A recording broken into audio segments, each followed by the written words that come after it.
Listen to what this father has to say. Son has been called the N-word. He has been bullied. He has been degraded. He doesn't even want to come back to the school. That's what this father says. Tonight, you're going to meet this father by the name of Tommy Smith, who's a single father to an 11-year-old boy at Meadowbrook Middle School.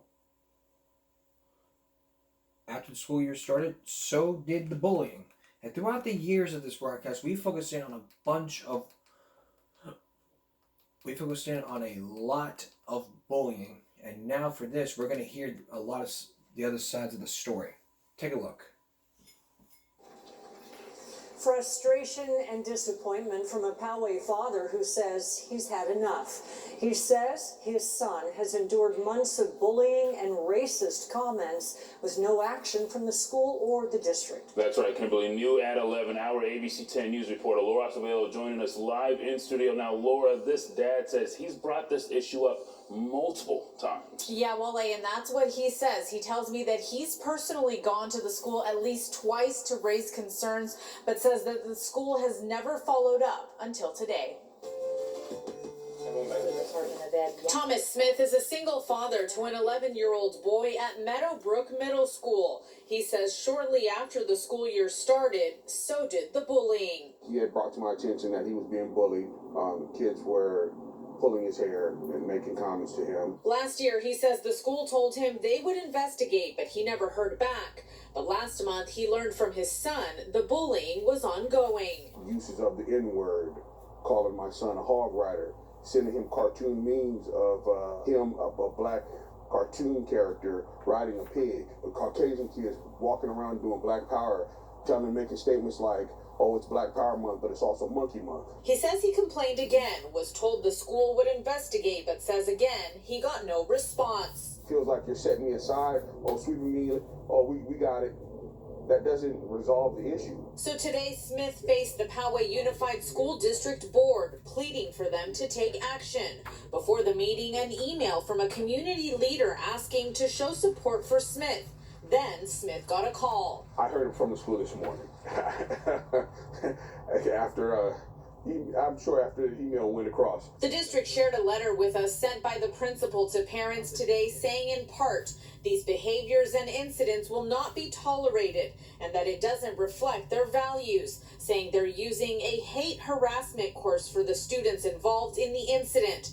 The associate superintendent also spoke during public comment. It also deeply saddens me that during Black History Month, we have had incidents of hate. We are addressing this issue, the issues, and we take this very seriously. Smith says he wants a meeting with school and district officials and the parents of all kids involved. There has to be a conversation amongst the parents so that this doesn't happen again. I'll teach my kid to love, regardless. So what are you teaching yours? Now, Smith tells me that he is not sure if his son will stay at this school. He shared other concerns with us, including one of the kids involved confronting his son, telling him that he'd been called to the principal's office and that his mom had been called about what he did. So he tells me that he's concerned about how the school and the district are addressing things. Thank you, Laura. It's Black History Month. We don't need to be making fun. We should be supporting African Americans in what they do. I'm friends and fans with a lot of African Americans, and they support me in what I do. And you want to come out to people and just give them the whip sound? Yeah, we'll get to that story in just a minute. But it's racist bullying we're talking about. White people bullying black people? That's racist. It's racist. I mean, it's Black History Month. We should be honoring all African Americans. We should be showing support for all black people. But we do not need to be making fun of them for what they do. Those days of slavery, they're over. I don't care if you hate him or you hate her. I don't care. I care about everyone in particular. I care about whites, blacks, Caucasians, African Americans, Asians, Chinese, Japanese, every culture. I care about every culture on this planet. Y'all should be doing the same. And for this father to say that the school district is not doing anything, you said just shove me to the side and sweep it under the carpet, I think the school should have done better. What do I mean by that? What I mean by that is they should have called the parent in and start asking questions, giving them a written, detailed list. Just like in that Snellville video. If you know what I'm talking about, that video from years ago, back in 2019, the father and the mother told the brother, do not leave without your sister. He did what he was supposed to do because the parents told him to do so. They forgot the sister. And so they confront the school first time it happened, not the second time. 3 times it happened.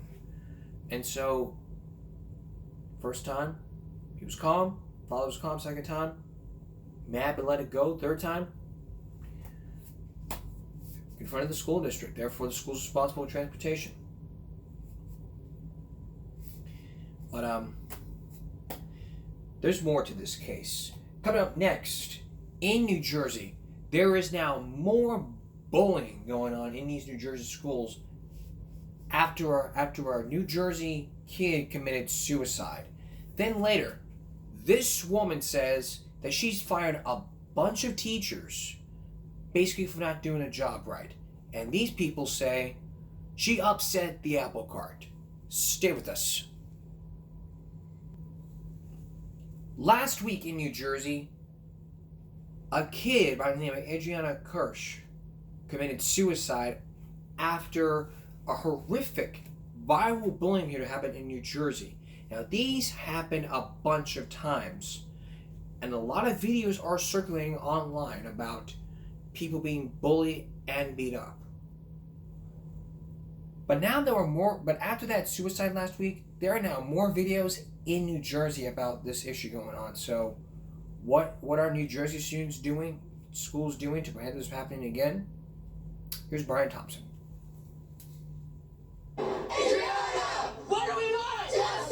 Students at Central Regional High School walking out of class again today, upset over the suicide death of 14-year-old Adriana Kirsch last week, and the school's response to the tragedy. They didn't send out a letter until like 2 days after she died. They tried to hide it. They didn't want anyone talking about it. Superintendent Triantafylos Parlapanides disputing that claim in an exclusive interview with me, saying it's standard practice for the school to notify police. We've always notified the police, but we don't always press the charges. It depends on the severity of the incident. In the case of Adriana, 4 girls are suspended indefinitely and facing criminal charges for the attack, which was recorded and posted to social media. The superintendent blaming much of this behavior on pandemic schooling. They've seen things at home. There's been, domestic violence. There's been things that they shouldn't have been privy to, but unfortunately with COVID, they were. Well, I'm already recording. I have no storage. Now, new videos are surfacing of other bullying incidents at Central Regional High. This video from last school year, a girl with her arm in a sling because of a shoulder injury in a wrestling match was attacked. Her mother telling us she had to send her daughter to an out-of-district school after her attackers were suspended for just 10 days. And then there's this attack, also from last year, on another student who also transferred out afterward. The family lawyer who is suing the district telling me today. Immediately it goes up on social media to shame and harass and intimidate the victim, in this case my client. Attorney Edmonds suggests a cell phone ban is the answer. Perhaps the solution is that we have to restrict these kids from having their cell phones while in school, while they should be learning. Amidst today's demonstration, Destiny told me her goal for next week. Trying to plan something for like clubs or groups for support for if you are getting bullied. I asked the superintendent. Are you rethinking at all this idea of whether you should press charges or not, or rethinking about whether a 10-day suspension is appropriate? What can you tell us about that? And we are looking at that. We are looking at all that. Now, the Ocean County prosecutor today released a statement saying that he did speak with the superintendent this morning and that they did discuss ways to improve district response to these incidents, also suggesting that the school district work on programming and services for the students. As for the 4 who are accused in this incident that that ended with the suicide death of Adriana Cush, the prosecutor says that 1 is being charged with the adult equivalency of aggravated assault, 2 with conspiracy to commit aggravated assault, and 1 with harassment. At this point, there's no indication that they will be treated as anything other than juveniles. Live in Berkeley Township, Brian Thompson, News 4 New York. Okay, Brian, thank you so much. I am glad the justice is being served, but being sent a letter 2 days after the incident, no. If it happened the day of the suicide, the letter should be sent home to parents on that same day. Not 2 days, 3 days, 4 days, 2 weeks, 3 weeks, 4 weeks, 6 months. No. If something happens, you need to send out that letter immediately. Like that. With bomb threats, school shootings, like that. This school district, on the other hand, is being sued by 1 attorney. A cell phone ban? That sounds like a great plan in the hallways. But what are we gonna do for technology? What if people need to use calculators? What if educational videos? I mean, points are being made. Good points, like cell phones being like case of emergency, like 911. Access to the calculator. Internet use for educational games. Some really good points. If we ban cell phones in schools, kids are going to be sitting there saying, I have nothing to do. So I'm all in favor of a cell phone ban in schools, but only in the hallways. No cell phones in the hallways during school hours. That's what needs to happen here. If there was a law like that, then surely a lot of school districts would follow it. But when I was in school, junior year, 2014, the Flagler School District created the BYOD, which means to bring your own device. The superintendent created this in hoping that it would bring technology into schools. So how it works is you would use your cell phone to use a calculator or something else. Use a calculator only. But it was made up in 5 ways. Before school, during passing periods, during lunch, after school, or if the teacher gives you permission to take out your phone. But now with data being shown, they've cut it back to only 1 time.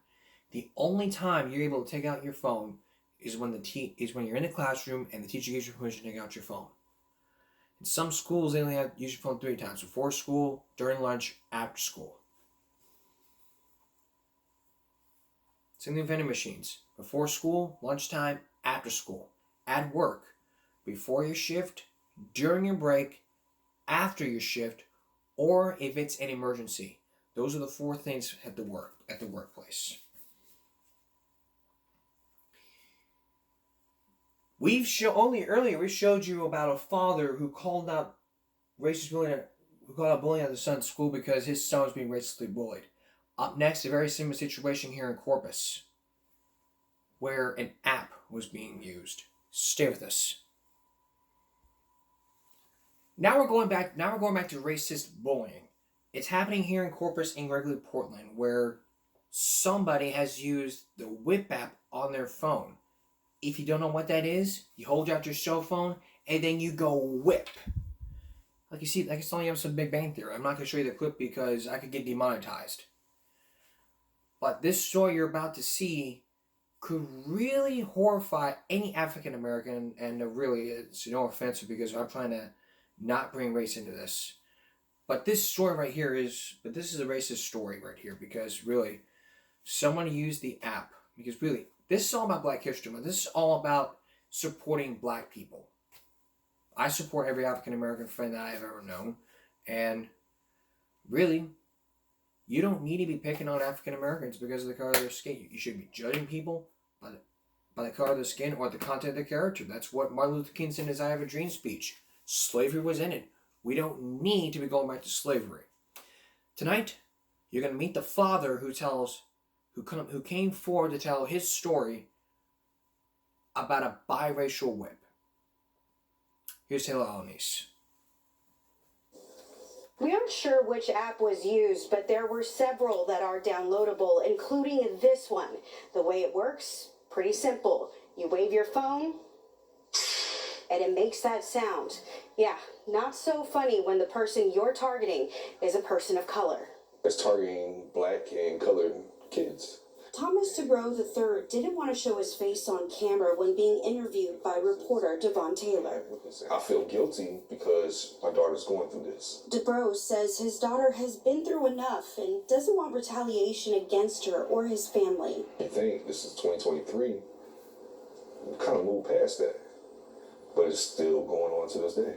He says a couple of weeks ago, she came home crying. Ever since Black History Month started, they go behind kids in the hall in between classes and play that whipping sound. Dubrow says, unfortunately, she's experienced similar interactions on campus before. And they'll pull her hair and want to touch her hair and this and that and ask her derogatory questions, and she has been called the N-word. He tells his daughter those kids are uneducated and not monitored by their parents. We're trying to encourage our daughter to not be so emotionally hurt by it, but how can you not be hurt? But after she told him about the whipping app, he says he went to GP Middle School's administration. We talked with the assistant principal a week before that. No letters were sent home, no emails, no nothing addressing the situation to the parents. Dubrow says he wants the school to do more. This is a serious matter. A little detention or a slap on the wrist is not going to work. And to start with parents. Have a PTA meeting, or what they call a PTO meeting, and let the parents know everything that's going on with the kids, all the different apps that's coming out, so parents can be the first defense line of stopping this. Taylor Alanis, Chris 6 News. We did receive this response right here from GPISD today, saying that administration acted swiftly when they received the report yesterday, and at least one student has been identified and will be appropriately disciplined. They sent this message that I just showed you to parents today, letting them know about the incident. GPISD officials say they don't tolerate that activity, and the use of the app is now effectively banned from campus. There we go. Great actions being taken. But a little detention, slap on the wrist is not going to work. What else can you do? Suspension. Suspension or expulsion. I'm all in favor for those two. But expulsion? I'm all in favor for those two. Suspension and expulsion. In-school suspension. Not out-of-school suspension. Out-of-school suspension, they think it's a day off. Expel means I'm off for the whole year. I don't have to go back to school no more.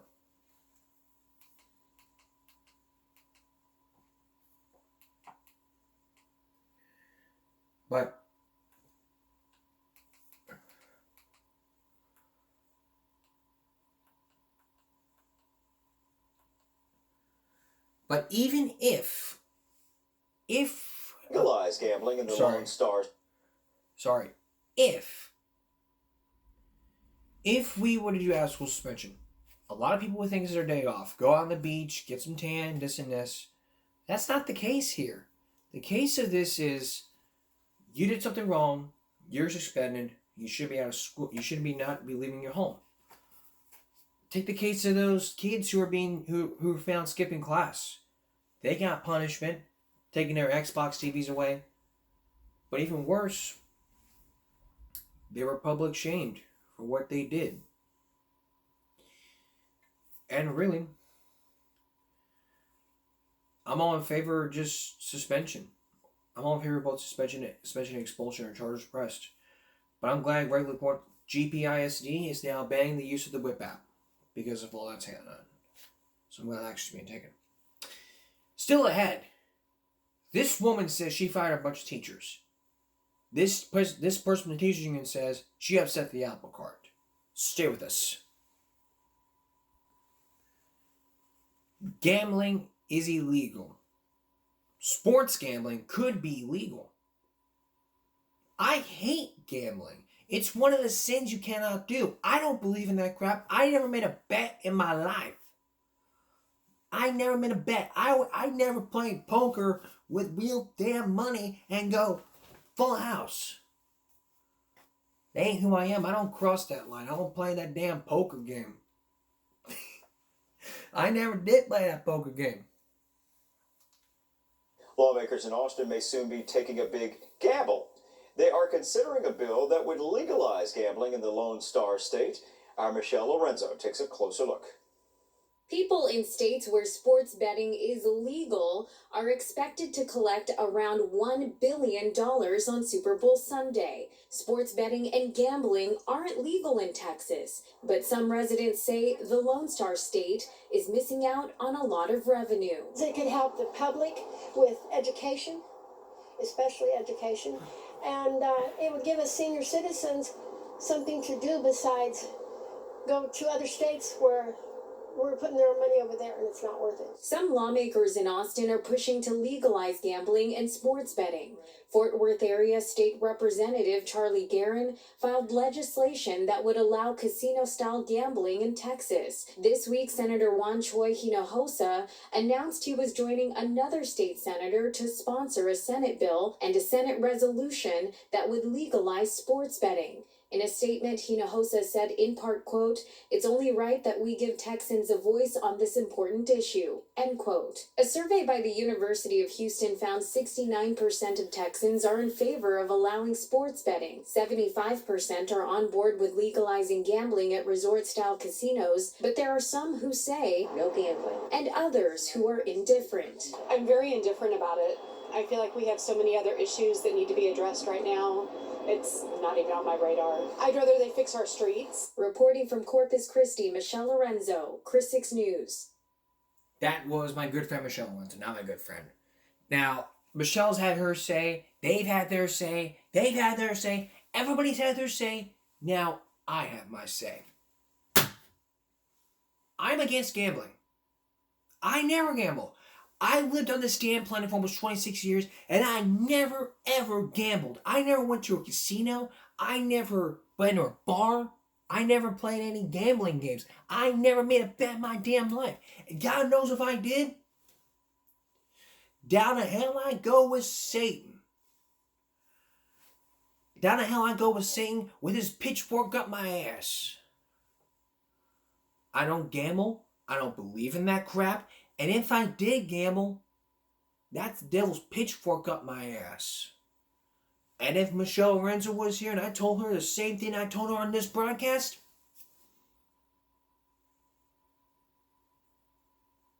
done. You can make way. I mean, one person has a good point. You can help education to your citizens. But once you cross the line, there ain't no turning back. And there ain't no window you go to sign out. There ain't no window you go to really sign out of here. We don't need to legalize gambling. Gambling is illegal. What about the kids? If you make a law saying, let's legalize gambling, but what about the kids? They're under 18. What are kids gonna do? Sneak in some money or some poker? Oh, we got recess? Hey, no. I'll see you raise your 5. Okay, full house. Aces over kings. I win. What are you guys doing? You gambling! Get out, get out. But there's a no pass. I don't care about no. I don't care about no. Give me that. Come with me.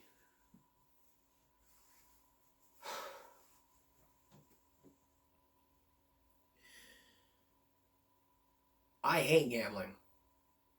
Period. This woman says she fired a bunch of teachers, and this person says she upset the apple cart. Stay with us. Throughout the past few days, we've been focusing on why education is failing our kids, entitled Stupid in America. Now we focus in on charter schools. We focus in on why schools spend a lot of money. And we also posted on why it's impossible to fire as one bad teacher in the city of New York. It's just called the Dance of the Limits. Now you're going to meet this one person who fired hundreds of teachers and closed down a lot of schools. Once again, John Stossel. Somebody needs to fix it. You can do it. Oprah thinks this woman can fix it. Thank you, Michelle. I'm rooting for you. Michelle is Michelle Reed. Michelle Reed, an acting chancellor.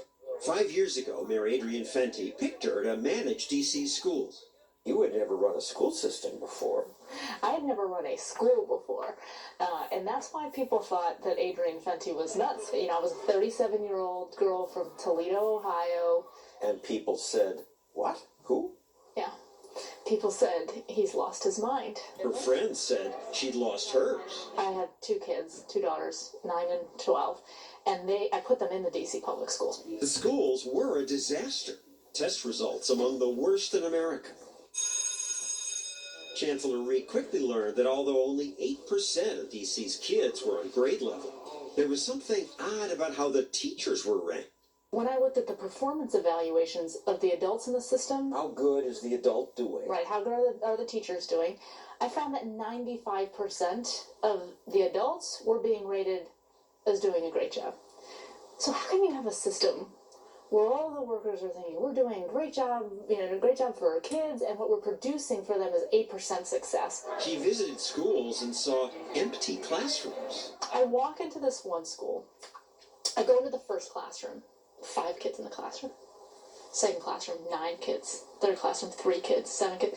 I'm thinking, what is going on? So finally I get to like the 5th or 6th classroom, and I asked the teacher, I said, where are all the kids? And she said, well, it's Friday. I thought, really? I just couldn't believe that was the answer. So I said, is that all? And she said, no. I thought, great. Okay, she's going to tell me that some of the kids are on a field trip or something like that. And she said, it's raining too. But it turned out that not every classroom was empty. Attendance varied by teacher. So I'm walking through, I'm finishing, my visit, and I walk into one classroom, and there are 30 kids in this classroom. There, in fact, are not enough desks for the number of kids that were there. So there are kids sitting on the radiators and whatnot. So I go to one of the kids, and I said, what do you think about the teacher? He said, this is my best teacher, bar none. As I was leaving the school, and this was about at 10 o'clock in the morning, that young man and 2 of his friends were walking out of the school in front of me. So I tapped him on the shoulder and I said, excuse me, young man, where do you think you're going? And they said to me, well, our first period teacher, the one that you saw, he's great, so we came to school. But our second period teacher is not so good, so we're going to roll. And I thought, okay, this is not the picture that the American public have in their minds of truants. These children were making a very conscious decision to wake up early and to come to school for first period because they knew they were going to get something out of it, and then to leave after that because they weren't going to get any value out of it. And this great teacher, he gets paid no more than all the other teachers. That's right. Gets paid no more. If we were doing seniority-based layoffs, would have gotten laid off first. So Reed decided she'd pay good teachers more and fire bad teachers. And that did not go over particularly well. Reed must go! Reed must go! A few weeks into this, I was visited by my then general counsel, and he sort of comes rushing into my office, and he says, you've got to stop firing people. I said, what? Why? I mean, if people are not doing the jobs that they're supposed to be doing, we need to move them out. And he said, well, welcome to D.C. Public Schools, where we never fire anyone. But you did fire a lot of these people. Eventually we did. Reed found a 90-day loophole that let her close some lousy schools and fire some teachers. There's nothing short of a firestorm surrounding the future of the D.C. public school system. 30 school principals are being terminated this week. No shortage of outrage tonight among parents and teachers. It was a plan, a plot, even before she took the job to get rid of people who have been around, who have tenure. So you fired 200 of 4,000 teachers. You closed 15% of the city's schools. Fired your own daughter's principal. That was a chilly night at home. She upset families, communities, students, and teachers. A lot of people got fired. She said they deserve to be fired. The system needs change. Well, many of those thought she needed to be fired. People really hated you. hate you still. Yeah. Yeah. I was a Wicked Witch of the West. They called me the Hatchet Lady, the Dragon Lady, the Teacher Terminator. Big bad witch. Time magazine even put you in the cover with a broom. I actually took the broom to mean, sweeping house. The Blob didn't want their house swept. The union says poorly performing teachers need a second chance. Don't you have some union teachers who are just lousy? We need to lift up the low performers and help them do better. I have not just fire them. Sorry, maybe teaching not for you. There's a cost to firing teachers. The quality of life of that person is deeply affected by that termination. So nobody should ever be fired? Well, what we should do is help people improve their skills. People would say to me, well, if a teacher is not effective, you should talk about spending the time and effort to professionally develop that person, right? I'd say, okay, but whose children are we going to put in that classroom for this year? Who are you going to practice on? Right. Who are you going to say, oh, and it didn't work out? Sorry. I mean, you only get one chance at first grade. So she changed the policy. I made a decision that we were going to do the layoffs by quality instead of seniority. And this really upset the apple cart, and people, were protesting. Why would it upset the apple cart? It's just common sense to do it. It's common sense to you and me, but it was absolutely counter to what the district had always done. It's the way that unions operate, right? I mean, seniority sort of trumps. It just cheats the good young teacher. Don't they get mad? Forget the young teachers for a second. It cheats the kids. Kids were a little less cheated under Reed. Test scores went up when she was chancellor. But in the end, the union won. You can get her out. You can get Fitchy out. We're going to fight. If we have to be here every day, all night, we will. The mayor who appointed her was voted out. And when he lost, Rhee quit before she was fired. Michelle Rhee becomes a casualty of D.C. politics. So Rhee lost in D.C. But elsewhere in America, all sorts of new schools are succeeding. And exciting things are happening. So what are those exciting things? Come up next. One town from destruction creates a whole new charter school. Stay with us. Returning out of stupid in America. People who try to start charter schools often have the bureaucracy at them. There's all these obstacles going away. Happening. You gotta go through all this obstacle, that obstacle, this and that. Drawings, bingo, this and this. Except in one town you're about to visit, started whole new charter schools. How did that happen? Here again is John Stossel. Hurricane Katrina on track to make a direct hit on the low-lying city of New Orleans. It happened because of a hurricane. And all eyes are on New Orleans, not only a famous city, but below sea level. This entire area will be underwater.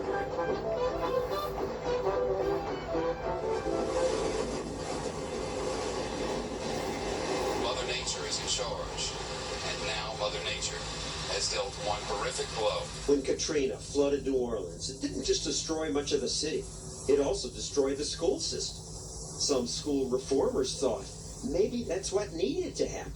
It was probably one of the worst school districts in the country. It was a horror. Before Katrina, how was schools there? I mean, they were just failing. The choice was, do you rebuild what was there or do you build something entirely new? Louisiana built something new. They made it easy for people to open charters. You just tell the state, here's my plan. Ben Markovitz started a charter school called Psi Academy. We have complete control over the quality of our instruction. When he started his school in 2008, he was the only employee. He drove his car around New Orleans until 3 in the morning, putting up signs, advertising his school. And you see this number right here, that was my cell phone. He had to advertise because students had to choose to go there. They didn't just get sent here because they lived nearby. We were putting these up everywhere. He even went to people's houses to recruit. Living in New Orleans, we've never had that. Her son Reggie goes to Psi Academy. He came out, he interviewed, he talked to me, then he talked to Reggie, and he was explaining to him about the hours and academics and stuff. When the school opened, only a third of the students were proficient on state tests. I know half of them didn't know how to read. Now Psi Academy's test results are among the best in the city. even though the school itself is just a bunch of trailers. There's a plan in my mind to have a permanent building, but if you walk into a school and the first thing they tell you are complaints about their facilities, they're probably not focused on the right things. How did Psy Academy do it? Well, teachers have to perform because the principal can fire at will. Yeah. We have at-will contracts at the school. Sharon Clark runs another New Orleans charter, and she too fires the weakest teachers. I call it freeing up a person's future. The charter law also allows parents to fire a school. If they don't like this school, they can send their kid to another. Sharon needs to work hard because she worries about losing her charter. Yes, every day, sir. Good morning, class of 2013! Good morning, That competition drives schools to try different things, like this morning ritual at Psy Academy. Who are you? I'm Tyler. My education is my future, and the future is now. Are you here? This seems a little cult-like, and some kids didn't take it seriously. But something worked. Oh, it is a major difference. Since he's been here, he's become more responsible, thinking. Even though I didn't like the school, at first, as I went to school, I started to want to go to college more because I saw how important it was. Now Reggie's mother is getting ready to start college, so Reggie tutored her for a test using skills he learned at Psy. This is how it should have been before Katrina. So this charter's grown from one employee into another school that's so popular it holds a lottery to decide who gets in.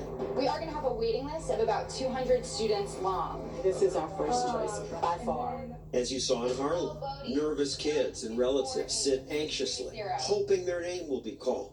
Some go away happy. Most do not. It just goes to show that, like, this kind of school is badly needed in this city. And this kind of education is exactly what we need to be offering to every single kid. Today, most kids in New Orleans attend charter schools, and test scores across the city are better. Many of the greatest cities in the world have been reborn amid crisis. The Chicago fire resulted in a greater Chicago being built. The San Francisco earthquake resulted in a much more dynamic, safer city emerging. The fire of London resulted in a much greater capital emerging. Well, you know, people in New Orleans are rebuilding the city for the better. The school choice movement is here to stay. It will never go back. And it will never go back. You think charter schools are picky? They're not picky. When we come back, some great news. The boss should be worried because this man is finding ways interactively with technology, and Bill Gates is funding him. Stay with us. Now the conclusion to Stupid in America. Do your kids have a good teacher? How do you know? I've had many great teachers. I'm not going to name names, but if you're out there, you did great. Maybe the teacher next door. Maybe a teacher in another school. Maybe a teacher in another state. Maybe another teacher in another country. Maybe there's a world's best teacher. Wouldn't it be great if you could have that great teacher? Well, today, yes, you can. Here again, John Stossel. Yay, I got it. Woo! Yeah. These kids are this excited about a math website. It's amazing. -4, -4, and we are done. It taught me a lot of things. 5 years ago, hedge fund analyst Sal Khan created videos like these to tutor his cousin. That worked out well, so then I started tutoring her brothers and more cousins and all the rest, and I had to do the same lecture over and over again. So I had a friend who said, "Hey Sal, why don't you put some of your lectures on YouTube?" I decided to give it a shot. Welcome to the presentation on Basic Addition. Soon, thousands watched his lectures. I started getting letters from people and comments on YouTube, and they're not like, "Hey, I think this kind of might have helped on my math exam." They're like, I failed calculus the first time.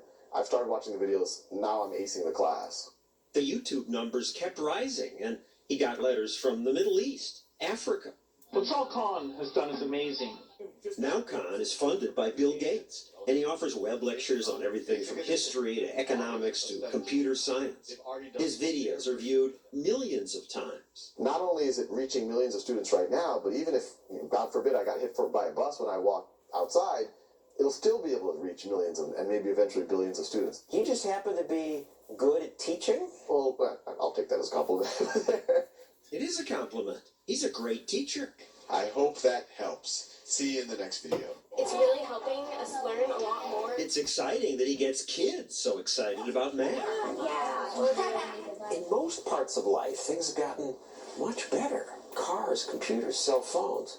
Education, not so much. Right. You rewind, 80 or 90 or 100 years, and you would have the local band that, if you had a party, that was the only gig in town. Each village might have a storyteller or a singer. Exactly. But then once you have mass media coming out, then they'll say, wait, why don't we take the best musician, the best actor, the best storyteller in whatever way, and record it and put it out on radio, put it out on records or whatever. And I think, in theory, that could have happened with education before. But it hasn't. Even for basic math, multiplication tables, I thought they'd be using video games. Yeah.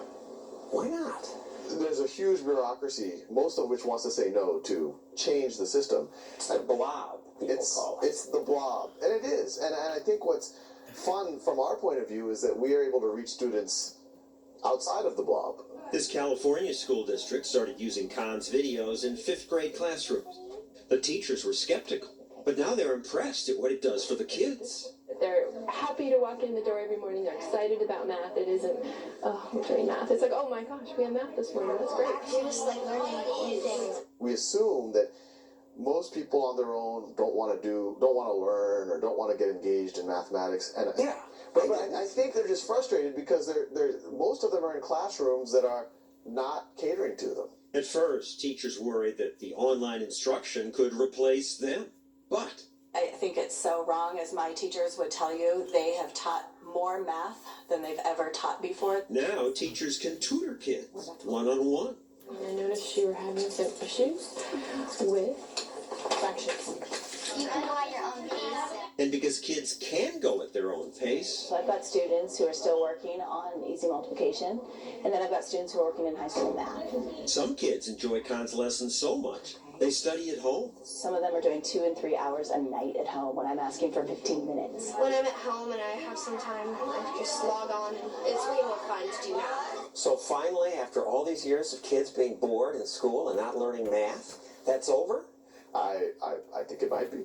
Hope so. If it happens, it'll be thanks to those online classes, or the charter schools, or other experiments that break out of the union-dominated government monopoly. Let 1,000 flowers bloom. It's competition that's given us better medicine, transportation, technology, everything. Don't our kids deserve that too? You try to suggest that in public schools, they'll look at you and go, unbrilliant plan. Get out of my sight. If you try to show them these stupid American documentaries, they may change your mind and say, they may change their minds and look at you going, let's give that a shot. Even talk to your state representative, your legislation. You talk to them and they can say, that's a great idea. Even teachers unions could give it a shot here and say, you know what? This might not be a bad idea. But let's give it a shot anyway. Let's give it a try. And maybe one day you may realize competition creates everything. Transportation, food, barbershops, etc. Would you go back to a restaurant that served you a bad meal? Or a barber who gave you a bad haircut? It's competition that gives us technology, gives us better everything.